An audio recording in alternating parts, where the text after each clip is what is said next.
Hi, I'm Lissie. And I'm Simmons. We're here to talk to you about stuff.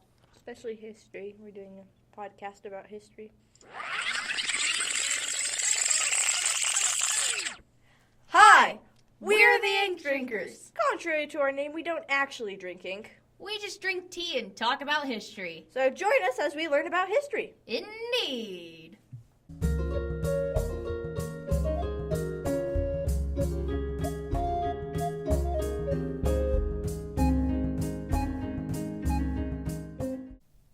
Hello, hello. Hello, we are the Ink Drinker Historians. I'm Simmons. I'm Lissie. And we are here with another episode of the 12 Doors, Six Tudor Monarchs. Yep, she got it. She's getting it. I am. And last time we talked about King Henry VIII, him and his 6 wives. Marriage problem. Mm-hmm. And now this time we are beginning with the long line of successors he had, Yes, his children. All right, so today we wanted to talk about Edward VI, the son of King Henry VIII. Yep. So after Henry's death, 9-year-old Edward became king. Mm-hmm. And you've probably heard of him before. He was a smart boy, but was also kind of a sickly kid. So that proved difficult later on in his life. Mm-hmm. He was a Protestant as opposed to his sister or half-sister, Mary. Mm-hmm. And his Protestantism was reflected in his kingdom. England also turned very Protestant during this time. But it was an unpopular stance to have, so he had to deal with a lot of rebellions and things like that. In 1553, Edward was diagnosed with tuberculosis, and it was evident that he wasn't going to live very long. So he worked with the Earl of Northumberland, John Dudley, to, instead of having Mary or Elizabeth become queen after him, because he had no heir. He was only 9 when he became king. Instead, he would have his cousin, Jane Grey, become queen, and she was going to marry Northumberland's son. The reason Edward wanted Jane Grey as his heir, so to speak, was because of her Protestant views that were much like his. Mm-hmm. So, yes, in his will, he excluded Mary and Elizabeth from the throne and instead willed that Jane would become the queen in his place. So his reign was very short-lived, only about 6 years, and then he died of tuberculosis at the age of 15. Mm-hmm. Very sad, very short life. Mm-hmm. So, Jane Grey. She was not technically, as I said, in line for the throne. Well, she was 5th in line for the throne. Mm-hmm.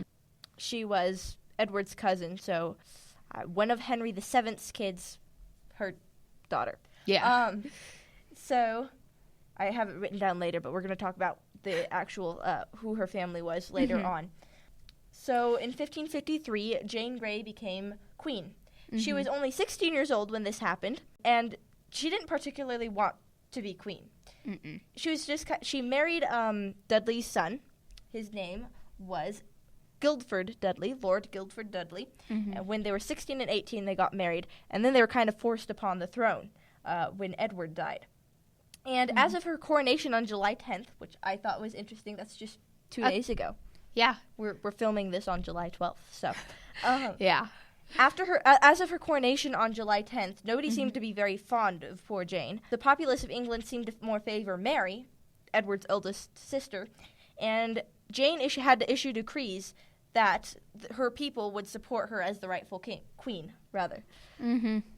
It was decided by Jane's officials, like her council people after the coronation, that it would be best to bring Mary, her cousin, and Edward's half-sister to London for safety. Just bring her in so that she doesn't make any big deals. Yeah, this seems to be a pattern with these sorts of things when the people of England, this is happening a lot during the Tudor dynasty even, that somebody's the ruler and all the people want somebody else to be the ruler, so they're kind of the face of that a little mini revolution of sorts.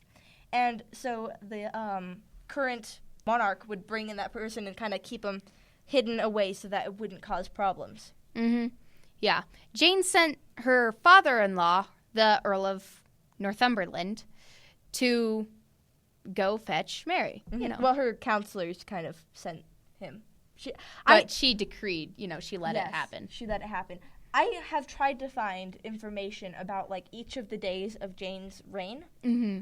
I haven't found. I'm sure there's records of what she did in her days as a queen, but I can't find any of it, which is unfortunate. But I can find some, and so I am telling what I did find. But yeah, so Northumberland was sent to fetch Mary, and there is one thing. We do have a book at home. Yes. I always say this. We have a book at home. Anyhow, we have a book at home that talks about Lady Jane Grey. It's all about her life. And apparently, Northumberland, when he went, Mary's people captured him, and he's like, oh, I'm a Catholic, I'm turning to the other side sort of thing. That's later. It is? Mm-hmm. That's later. Who is it I'm thinking of? There's someone I'm thinking of that did that. Well, during the 9 days. Really? Okay. Yeah. Mm-hmm. I do know that Northumberland was later after. Yeah. Okay, maybe it was her father or someone else she knew. Anyhow, someone did that, and then during those 9 days, Mary actually started getting an army together. So. Wow. Yeah. This was serious business back in England. Yes. This was a dangerous journey for Northumberland to go fetch Mary because there was already rumors rising up against him. It had been rumored that he had hastened the demise of Edward in order to put Jane on the throne, put his son and Jane on the throne. So this was a rather dangerous journey for him. But on July 19th, only 9 days after Jane had become queen, Mary announced herself as the rightful queen of England, and placed Jane, Guildford, her husband, and all those associated with them under arrest in the Tower of London. And if you don't know what the Tower of London is, it was at that point like a tower-ish thing with jails. Mm-hmm. It was also the residence of Jane and Guildford in their 9 days as, while Jane was queen. Yeah. So 10 days later, Northumberland, the Earl of Northumberland, was condemned to die. And here's where this comes in. In a final attempt to save his life, he publicly denounced his Protestantism and converted to Catholicism, but he was still beheaded by Mary. Catholicism. What did I say? You said Catholicism. Catholicism. It's a mouthful. Jane and Guildford were soon indicted for treason, and Jane actually Mary had given them the chance to see each other because they were in prison separately one last time. But Jane turned down that opportunity. And and Mary sent a priest to Jane several times in an attempt to convert her cousin to Catholicism. Because it was a big problem for Mary at any rate, because she's very Catholic and she wants England to be Catholic. And Jane, who's queen, who was queen, is very openly supporting Protestantism, which is basically just, it's rousing up revolutions, and it's a big problem for Mary. So if Jane had converted to Catholicism, then it probably it might have not turned out the way it was, because it wouldn't have been as big of a problem for Mary. And also, I am positive I wrote this down on my notes, but I'm not seeing it. Guildford and Jane were held in separate cells in the Tower of London. Guildford was with all of his brothers. And while I was researching this, I found this picture. It's very tragic. It is there's in the Tower of London, there is carved into the stone walls the name Jane, and it's believed that Guildford was the one who carved it into the walls. Oh, that's so sad. It's very sad. Now I want to cry. And unlike most marriages at this time, especially royal marriages, this was actually a mutual thing, that they actually loved each other, and it wasn't arranged. It was arranged. It was arranged, but they liked each other. They actually liked each other. It is reported that Jane had, eyewitness accounts have said that she was actually a person who loved her husband, which is unusual for the time. So Jane turned down the opportunity to see Guildford one more time. I'm sure she had her reasons for this. Maybe it would have made things too hard. Too complicated. And the next year, in February of 1554, Jane and Guildford were executed. Mm-hmm. It had been widely assumed that Mary would pardon Jane because she's so young and innocent. She was kind of forced into the position of queen. But because of her Protestantism was being such a big problem for Mary, nope, Jane was executed. The story of Jane's death is relatively well known. Guildford had been executed first on Tower Hill, and his body was brought in a wagon past Jane's current residence jailing area. I wanted to read an account. I don't know how accurate this account is. Mm-hmm. It's from the 1879 issue of Advocate of Peace, which is a newspaper. Mm-hmm. So I wanted to read this account of Jane's death because it was tragic. I think this author of this article had compiled several different eyewitness accounts and put his own twist on it too. So, she did not wish to die. At 17, no one wants to die. But death, in her present adverse state, appeared... I can't read this, it's tiny. Sorry. Appeared as a benign angel rather than a messenger of gloom and wrath. Racked with anguish at the shameful apostasy of Northumberland to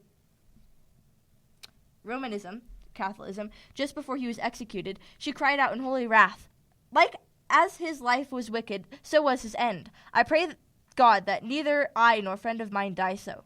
And kindling with renewed favor, she added, "Should I, who am so young and in my fewer teens, forsake my faith for love of life? Nay, God forbid, and much more should he not, whose fatal course, though he had lived for years, could not have long continued. But life is sweet. God be merciful to us." On the faithful morning, she wasn't going to be like Northumberland and deny her what she believed in. Mm-hmm. On the fatal morning of February 9th, 1553, dressed with extreme care in a black velvet gown, Lady Jane came forth from her prison, a prayer book in her hand, and a heavenly smile on her face, a tender light in her gray eyes. She walked modestly across the green, past the files of soldiers, mounted the scaffold, and then, turning her beautiful face toward the spectators, calmly said, "Good people, I am come hither to die. The fact against the Queen's Highness was unlawful, but touching the procurement and desire thereof by me, or on my behalf, I will wash my hands guiltless thereof, and deliver to God my soul, as pure from such trespass as it is innocent from injustice. But only for that I consented to the thing I was enforced unto, constraint making the law believe that which I never understood." She paused as if to put away from her the world. Then she added, "I pray you all, good Christian people, to bear me witness that I die a true Christian woman, and that I look to be saved by no other means than the mercy of God and the merits of blood of his only Son, our Lord Jesus Christ. And now, good people, while I'm alive to pray you, I pray you assist me with your prayers." Kneeling down, she said to Feckenbaum, the only divine whom Mary would allow come near her, "Shall I say this psalm?" The prelate faltered. I'm sorry, this text is really old-fashioned and big words, but I'm doing my best. Yes. On which she repeated in a clear voice the noble psalm, "Have mercy upon me, O God, after thy great goodness, according to the multitude of thy mercies, do away with mine offenses." When she had come to the last line, she rose on her feet, took off her gloves and kerchief, which she gave to her gentlewomen. The book of Psalms she gave to Thomas Bridges, the lieutenant's deputy, in which she had written the lines, "Call upon God to incline your heart to his laws, to quicken you in his way, and not to take the word of truth utterly out of thy mouth." Then she untied her gown, took off her bridal gear. The headsman offered to assist her, but she put his hands aside gently, and drew a white kerchief round her eyes. She whispered in his ears a few soft words of pity and pardon, as the figure of the veiled executioner sank at her feet and begged for forgiveness. In a distinct voice she said to the executioner, "Pray dispatch me quickly." Being blinded and unable to see the block on which to lay her young head, she was seen to feel about for it with her hands, and she was heard to say, confused, "Oh, what shall I do? Where is it?"